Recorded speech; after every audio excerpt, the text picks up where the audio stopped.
My dear precious soul, let me speak gently to your heart today. There comes a time in every life when the eyes must stop scanning the room for validation and turn inward to gaze upon the soul God placed in your chest. There is something sacred, something holy about learning to mind your own garden before you inspect the weeds in someone else's.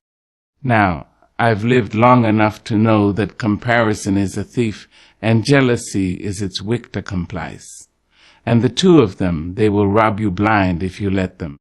They will whisper that someone else's blessing should have been yours. They will have you doubting your worth, questioning your purpose, and measuring your journey against a road that was never meant for your feet. But child, let me tell you this, God didn't make you to be her, or him, or them. God made you to be you, authentically, powerfully, unapologetically. You see, the oak tree does not envy the willow. The moon does not beg for the sun's light, and the river flows in its own rhythm. It does not compete with the ocean. So why, dear one, would you shrink your soul by trying to live in someone else's shadow? Focus on yourself. Child, let me sit with you a moment and tell you a truth the world often forgets. A truth so old it was whispered by the ancients, and so sacred that only the still-hearted can truly hear it. You were not born to compare. You were born to be. You see, comparison is a crooked mirror. It does not reflect your beauty, your strength, your truth. No, it distorts it. It warps your glory into shame and your uniqueness into envy. It turns your soul's gentle rhythm into a race you were never meant to run. Oh, how quickly we forget who we are when we start looking side to side. You were once a child who danced in her own shadow, who laughed at the wind and talked to God without fear or formality. But somewhere along the road, this word told you that being you was not enough. It told you to measure your worth by the inches of another woman's waist, by the echo of applause that wasn't meant for your name, by the bricks that someone else used to build their house. And so you began to shrink slowly, like a rose pressed too tightly between the pages of a book never read. But let me remind you, beloveding, the sun does not apologize for how bright it shines. The lion does not invite the cheetah's speed. And you, a wonder shaped by God's own hand, have no business doubting your design because of someone else's blessing. Don't you know? You can drown in someone else's ocean while ignoring the beauty of your own stream. We scroll through the highlight reels of other people's lives, forgetting they are just that. Highlights. We see the smile, but not the sleepless nights. We see the home, but not the foreclosure they escaped.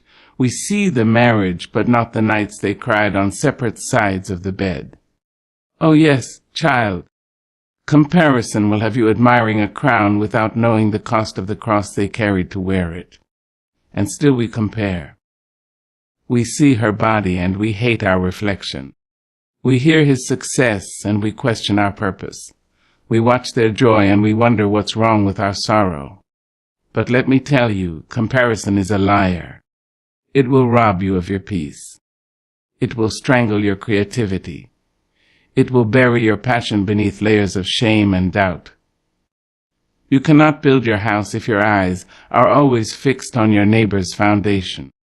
And what a tragedy it is, to live in your own skin and never know its beauty, to carry your own soul and never know its weight, because you spent a lifetime measuring yourself against someone else's yardstick.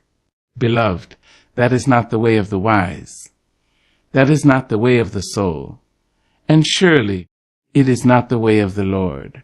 The Creator of heaven and earth did not breathe life into your lungs just so you could waste it watching someone else breathe. Focus. Come back to yourself. What is yours will find you. What is meant for your hands will not rest in someone else's. You must trust that the delay is not denial, that your path is unfolding even when it's not paved with gold. You are not behind. You are not less. You are not forgotten. You are becoming. And becoming takes time. Let them shine, and you shine too. Let them rise, and you rise too. This is not a competition, this is a calling. And your calling has your name on it, no one else's. It was carved in spirit and sealed with breath before your mother ever held you. Now is the time to stop watching and start living. Your life is not a rerun of theirs. It's an original, one-of-a-kind, divinely orchestrated masterpiece. It deserves your attention, your devotion, your whole heart. When you compare, you delay your own blooming. Flowers don't all blossom at the same time, yet no one doubts the rose simply because the lily bloomed first. So let the world go on shining. Let others be great. Their greatness does not dim your light. The sky is big enough for every star. And you, my dear, are one of them. Fix your gaze inward. Reclaim your peace. Put your energy into building, not belittling. Pour into your gifts like they are sacred, because they are. Write your story like only you can. Walk your walk like the path was made for your feet, because it was. And if ever you are tempted to look over the fence again, let it be to bless, not to compare. Let it be to say, look at God, not, why not me? Because the same God who blessed them has not forgotten you.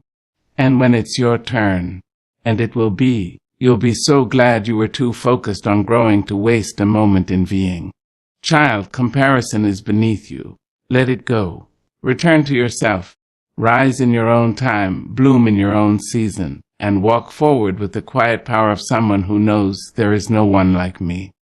And that is my power. Amen. There's a fire that burns low and steady in the soul of a person who has decided, finally and fully, to be themselves. Not what the world wants, not what the crowd claps for, not what the mirror critiques, but simply, sweetly, strongly themselves.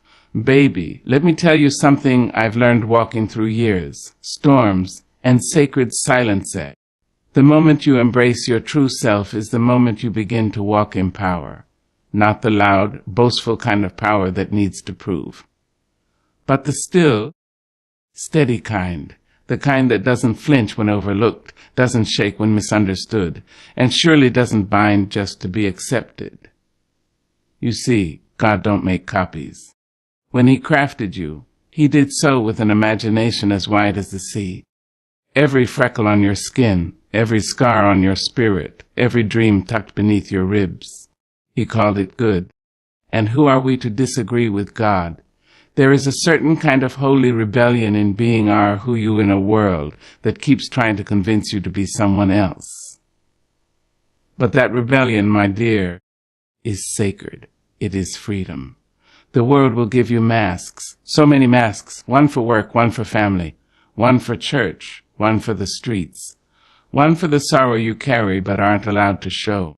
But the thing about masks is, they suffocate the soul. You can only hold your breath so long before you forget how to breathe in your own skin. And child, you deserve to breathe. Let the others play dress up with their lives if they must, but you come as you are. Raw. Radiant. That's the only way truth can walk with you. That's the only way joy can recognize your voice. Now, don't let them fool you.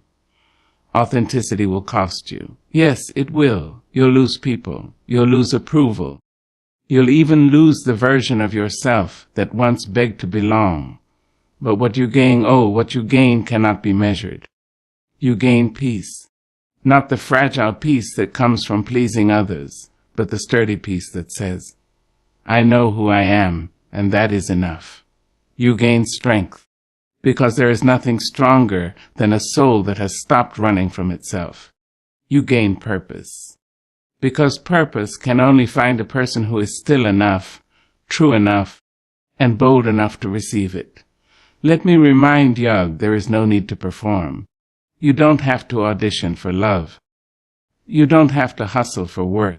You don't need to shrink your laughter or quiet your brilliance to keep someone else comfortable.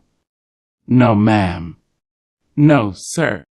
The light God put in you was never meant to be dimmed. It was meant to lead. When you are authentic, you allow others to do the same. Your honesty becomes an invitation. Your freedom becomes a blueprint. Your boldness becomes a mirror to those still learning how to love themselves. Now I've seen the world, and I've seen what happens to people who choose to be real. They don't always get the accolades. They don't always make the headlines. But let me tell you this, they are remembered. They are respected. And more than anything, they are whole. You can have the world's applause and still feel empty. But when you walk in truth, when you speak with the voice God gave you, when you move through life like you were born with purpose, because you weren't, then and only then do you begin to live. Be the kind of woman, be the kind of man, be the kind of soul that refuses to be packaged. Refuse to be labeled, trimmed, or tamed. Refuse to be everyone's version of. Just right. There is such richness in being too much for the wrong people, and just enough for the divine purpose set before you. So wear your truth like a garment woven from grace. Let your past speak, but don't let it shame you. Let your wounds teach, but don't let them name you. You are not what happened to you. You are what you choose to become in the midst of it. Authenticity is not perfection. It's presence. It's showing up when it's hard. It's speaking when your voice shakes. It's saying no without guilt. It's saying yes without explanation. It's crying when you need to cry, and laughing loud enough to stir the angels when joy finally returns. Now, I know it ain't easy. The world will whisper, be quieter, be smaller, be easier to digest. But don't you dare. Don't you dare let the world make you forget that you were born to be full. Full of fire, full of spirit, full of wonder. Your authenticity is a declaration that says, I am God's creation, and I will not apologize for that. So show up with your scars and your brilliance, your fears and your faith. Show up trembling if you must, but show up as yourself, because that is where the magic lives. That is where the healing begins. That is where the light gets in. And when you finally stand in the center of your own being, unashamed and unbothered, you will find that you are no longer chasing power. You are walking in it. You are no longer asking for permission. You are claiming your space. And the heavens rejoice, because another soul has remembered what it came here to be, whole, holy and unafraid. So take a deep breath, love. Strip off the roles they gave you. Lay down the masks. Unlearn the lies, and rise, just as you are, because the moment you do, the world shifts, the earth applauds, and the sky bends low to whisper, well done, child. You remembered who you are, and for that you are already victorious. Amen. There is a slow poison that seeps into the bones of the bold and the quiet alike, and that poison is comparison. It does not roar like rage nor sting like betrayal, but oh, how it steals. It creeps in softly, through a glance, through a whisper, through the scroll of a screen, and before you know it, you have forgotten your own name, your own grace, your own lane. Child, you were never meant to be someone else. You were never designed to fit the mold of another person's life. You were born with a signature soul, a sacred rhythm, a divine assignment. But when you start measuring your worth against what someone else is doing, having, saying, or becoming, you lose your footing. You stumble away from your purpose and into a place of confusion. Now, I have known envy. I have stared it in the face. I have seen it dressed up in Sunday clothes, smiling with tight lips and tired eyes. Envy doesn't always look like jealousy. Sometimes it looks like silence. Sometimes it looks like shrinking when someone else shines. But however it shows up, it always brings sorrow. See, comparison is not just a thief of joy. No, it is a destroyer of identity. It tricks you into believing that someone else's blessing is a threat to your own. But let me tell you, my dear, there is room. There is enough. There is more than enough for each soul to rise, for each dream to bloom, for each gift to be poured out like oil upon the earth. We were never made to compete. We were made to contribute. You can admire another woman's beauty without questioning your own. You can celebrate another man's success without feeling smaller in your own skin. You can witness someone else's moment in the sun and still trust that yours is coming. Because it is. Oh yes, it is. The sun does not apologize for shining, and neither should you. And just because the moon glows in a different hour does not mean it is any less majestic. Your time will come. Your bloom will break forth. But not if you're too busy watching someone else's garden grow. I say this with love, with fire, and with faith. Put your eyes back on your own paper. Stop looking left. Stop looking right. The race is not against her, him, or them. The race is against the lie that says you are not enough. That lie has been passed down through generations. Hidden in magazines and sermons and social feeds, whispered in the wind, planted in little girls and grown women and strong men who now doubt their worth. But I came to uproot that lie. I came to speak truth where there's been too much noise. Let me tell you what I know for sure. God does not bless copies. He blesses truth. He blesses effort. He blesses the one who dares to show up, trembling but honest, flawed but faithful. So why waste another day wishing you were shaped like her, built like him, walking in their shoes? Those shoes weren't made for your journey. Those shoes would blister your feet and slow your stride. Your walk is sacred. It may be slower. It may be quieter. It may not come with applause or a parade. But baby, it is yours. And that is enough. Now hear me when I say this. Comparing your behind the scenes to someone else's highlight reel will leave you bitter and broken. You don't know what it took for them to get there. You don't know the nights they cried, the prayers they whispered, the failures they buried. So don't you dare envy someone's glory without understanding their story. Instead, lean into your own. Turn the pages of your life and find the gold in the struggle, the beauty in the becoming. You are not behind. You are not late. You are right on time for what is yours. You want peace. Let go of the race. Let go of the pressure. Let go of the myth that says you must have what they have to be happy. Your path is custom made by the same God who carved mountains and parted seas. He didn't forget you. He's just not finished yet. There is power in gratitude. There is healing in presence. There is freedom in letting go.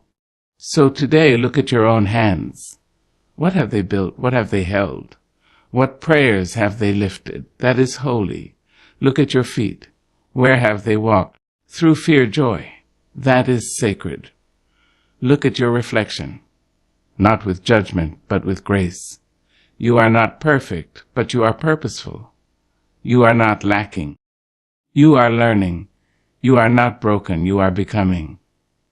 And every time you choose to focus on your own growth instead of someone else's gains, you win. Every time you speak life over yourself instead of comparing your chapter 1 to someone else's chapter 20, you rise.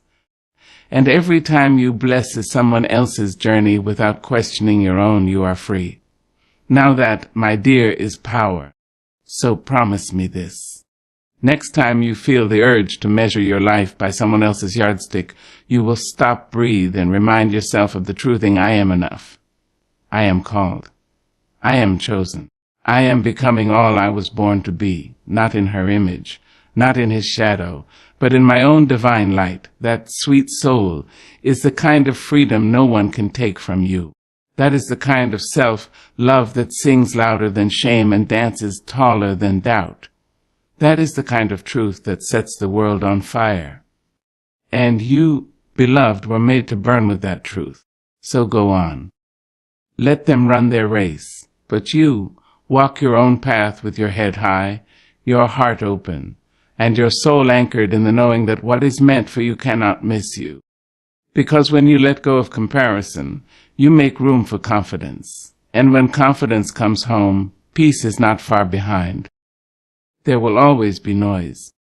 You can dress it up in a chair robe, give it a pulpit, or hand it a microphone, and still it will be noise.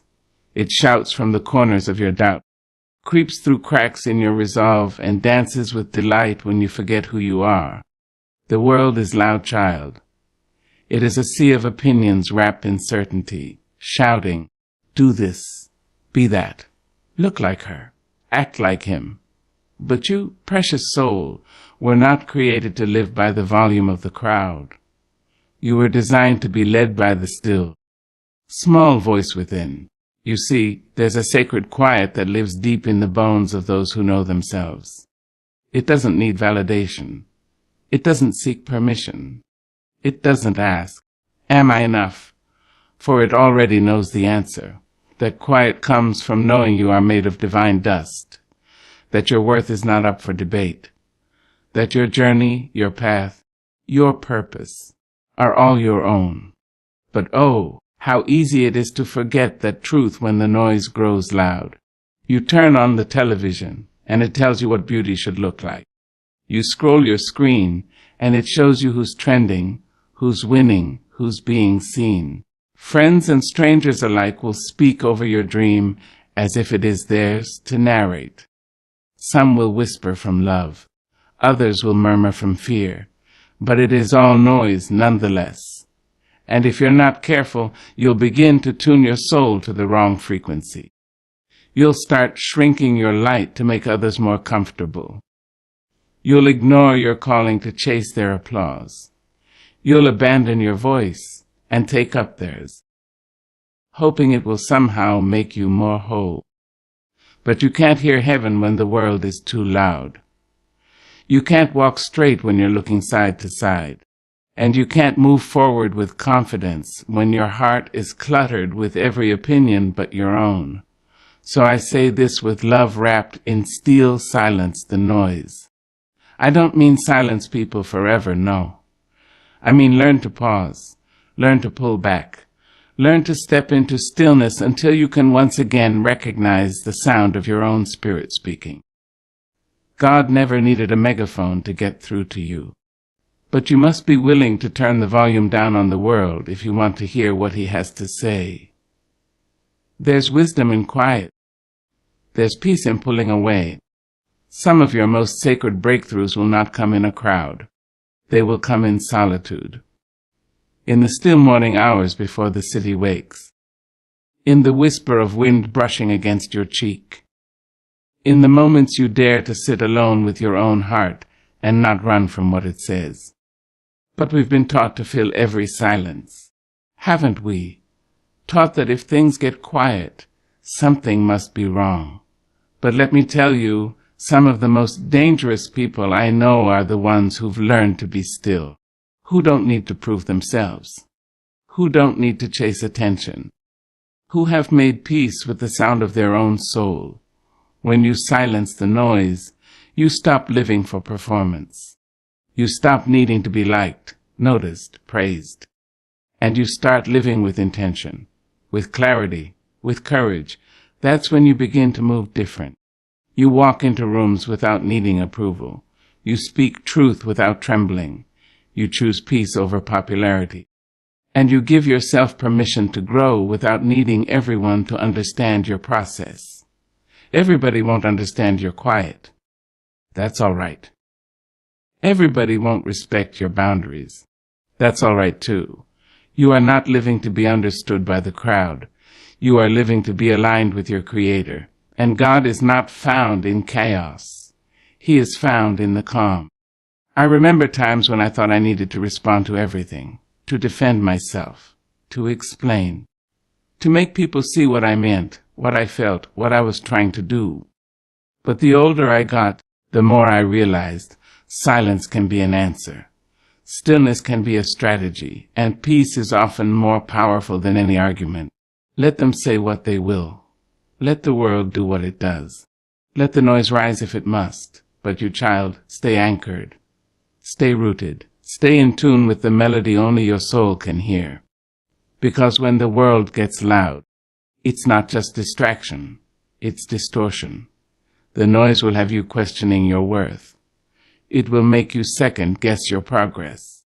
It will twist truth and magnify fear until you forget how far you've come. That's why you've got to shut it off sometimes. Get quiet. Retreat into the sacred place within you where God lives and speaks and reminds you who you are. And when you come back from that quiet, when you rise from that stillness, you will be stronger. Not because the world changed, but because you did. You will walk with clarity. You will speak with purpose. You will act from alignment. Noise thrives in confusion, but you were made for clarity. Noise thrives on fear, but you were shaped by faith. Noise demands reaction, but you, beloved, are called to respond with wisdom. There is no shame in silence. There is no weakness in stillness. In fact, some of the most powerful things you'll ever do will happen when no one's watching, when no one's clapping, when it's just you, God, and the breath in your lungs. So today, if the world is too loud, pull back, close the door, take a walk, say a prayer, lay your heart bare before the one who knows you best. Let him speak to the places that ache. Let him remind you that you are not forgotten, that you don't need to strive to be seen, that you don't need to compete to be worthy. You already are. There's a sound more beautiful than applause. It's the sound of peace, the sound of purpose aligning with destiny, the sound of a soul that is whole because it has been stilled. So hush now. Let the noise die down. You've got nothing to prove and everything to gain. When the time is right, your voice will rise again. And when it does, it won't be filled with anxiety or desperation.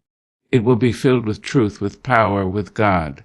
And that, my dear, will be the sound of a soul that has learned to silence the noise and listen to the divine.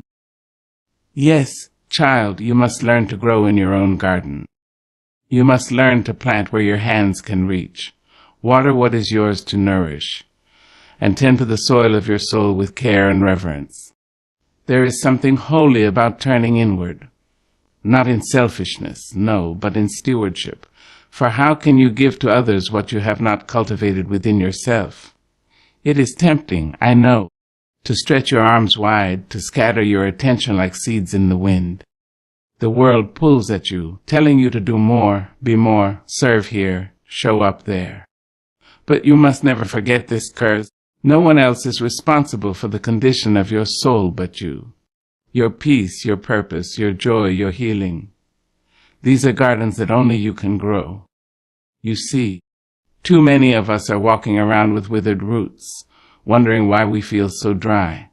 We've spent so much time trying to fix others, impress others, save others, that we've neglected the sacred plot God has given us. But a tree cannot grow if it pours all its water into the forest. It must drink deeply first from the soil beneath its own feet. Don't let anyone make you feel guilty for focusing on your growth. Don't let the world convince you that tending to your own heart is a luxury. It is survival. It is obedience. It is love in its truest form.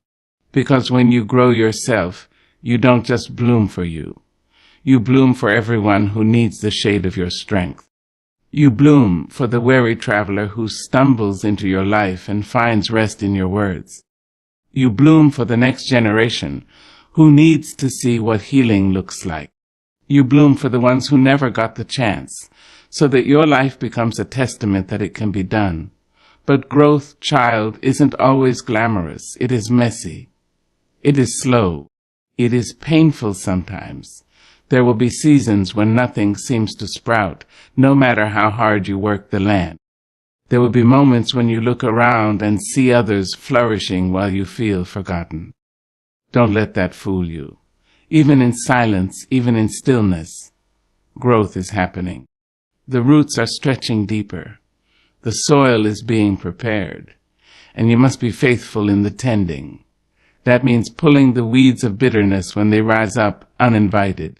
It means digging out the rocks of doubt and fear that try to harden your hope. It means planting seeds of love, discipline, kindness, and forgiveness, even when you're not sure when or how they'll bloom. To grow yourself is to stay when others run. It is to listen when the world demands you shout. It is to forgive even when your pain begs you not to. It is to choose purpose over popularity, healing over hustle, wholeness over hollow success. Now don't misunderstand me. A growth doesn't mean isolation. It doesn't mean you shut the world out and build a castle of pride. No. It means you build from the inside out. It means you let God shape you in secret, so that when you're called to the light, you can stand without crumbling. There will be people who won't understand this journey. They'll say you've changed.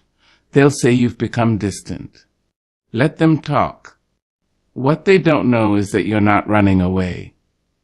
You're growing up. You're no longer available for every drama, every distraction, every detour. You've chosen to cultivate peace, and that means pruning what no longer serves you. And sometimes growth requires goodbye. Goodbye to habits that kept you small. Goodbye to mindsets passed down from broken people. Goodbye to environments that watered your fear but starved your faith. That's all right. Every gardener knows you can't grow roses in a bed of thorns. So let yourself be transformed. Let your roots deepen in truth. Let your petals stretch toward heaven. You are not here to live a surface life. You are here to bloom in full. Take care of your body, not for the world's gaze, but for your own health. Rest when you are weary. Eat with joy. Move with grace. Speak to yourself with the tenderness you offer to others. Because this body, this vessel, is the only one you've got for the journey. Feed your mind, too. Read words that elevate you. Learn what you didn't know. Stay curious. Let wisdom be your companion, not arrogance. The more you grow, the more you realize how much more there is to learn. And don't forget your spirit. Oh, how important it is to keep that flame alive. Pray not just with your lips, but with your life. Sing even if your voice shakes. Dance even when the world feels heavy. Believe even when the answer hasn't come. There's a rhythm to growing. Some days you rise. Some days you rest. Some days you're on fire with vision. Other days you're simply breathing, surviving. And that's enough. Don't rush the process. Trust it. Trust that what you water will grow. Trust that what you tend to will bear fruit. And when the fruit comes, when the joy blossoms, when the strength becomes steady, when the peace overflows, don't forget to give thanks. Don't forget the soil you came from. Don't forget the days you cried and prayed and doubted, and yet kept going. Because the beauty of growth is not just what it produces. It's who you become along the way. You become